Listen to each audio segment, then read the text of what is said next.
Now, I could have been a little bit more catty. I could have said to Michael, do you really think, Michael, that you spend more time amongst average people, whatever that means, than I do? I don't think Michael does believe that. Somehow he does.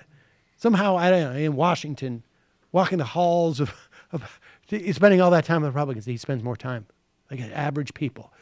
That's just catty and stupid. So I didn't do that. I just mocked him a little bit by saying that I walked amongst the average people all the time. Look at me. Look at me. Look at it. I'm surrounded by average people. All right, continue. That policy view, if you want to call it that, from Donald Trump. It's not just Donald Trump. But what I'm saying is this: the second point is that you're wrong.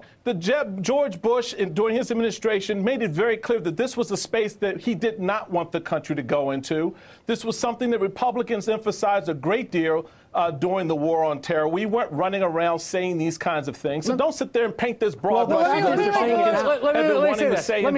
me say this. A few things. And one last point. Reducing this to the partisan political BS is part of the problem in actually having a conversation about how we solve the problem. Right. So that's the question, right? So the part of the issue here is Sam's contention is Pause it. I'm sorry. I'm old enough so I remember the ads about Max Cleland. There was no Democrats pushing ads that their opponent is Osama bin Laden. That has been the playbook for the last 15 years of the Republican Party. And it increased significantly when Barack Hussein Obama became their foil. We played that video the other day, right, of that guy at that meeting in Virginia. You Muslims, you're all terrorists. You're a threat to this country. And the president's also destroying this country. What? That seems like a non sequitur, unless there's been a direct line there.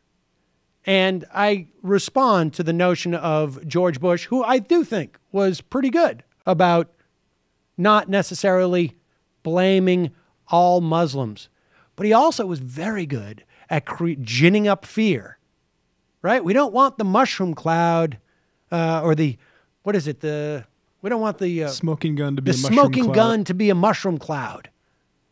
Rest easy. We'll go after Saddam Hussein. When you talk about how scary, first of all, there's a question about, are Americans scared independent from how politicians and the media talk about the threat? I don't think you could divide those two, right? Clearly, we spend a lot of time talking about this threat. Clearly, it is terrifying to consider going to a holiday party and find yourself shot and killed by someone engaged in what seems like completely evil massacre out of the blue. Totally random. Right. Same thing for the people sitting in that cafe, right? I mean, anything like that is a horrible thing to contemplate. It happens a lot more in the Middle East than it happens here. We should know it, right? Or if you're going to every school day in Iraq and you're 5 years old and you're going to school. Right. But so the question is, does the sort of talk about and the fear, and Michael, your point there about, to me, gets at something that I kept hearing about the speech last night and connects to what Donald Trump's saying, right? The question is, do you want leaders to speak to that fear? Do you want them to say it's okay to feel afraid, but what I'm going to do is make you not feel afraid? Do you want them to stoke it? I mean, take a listen for a second to what one of the things Barack Obama said last night that has gotten a lot of criticism when he's talking about his sort of responsibility to Muslims around the world. Take a listen. Just as it is the responsibility of Muslims around. We don't need to play all this stuff out. Just the point being that, you know, the Republicans have been ginning up this fear, and they do so for political expediency, and they know it. They know it. And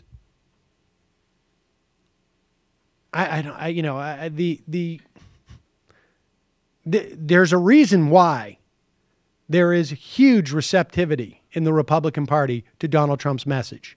And it's not just a coincidence that he's the leader of the Republican field, but would not be in the Democratic Party. That's not just a coincidence. That's not just happenstance. It's the luck of the draw. Donald Trump knows where he should be dropping his fishing rod, as it were.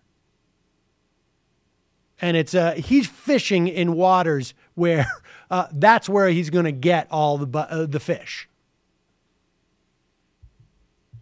So it was incredibly disingenuous, and I got to say, like I was. Sometimes I forget when I go on with Michael Steele, like, oh, his job is to sort of get rid of Trump, but also to protect the other Republicans.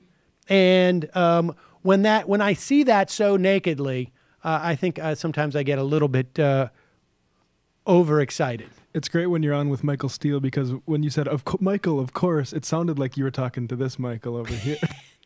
Like went into the same register. Yes. Complete and utter frustration. I mean, Michael here, of course, as you know, was a longtime member of the Republican Party.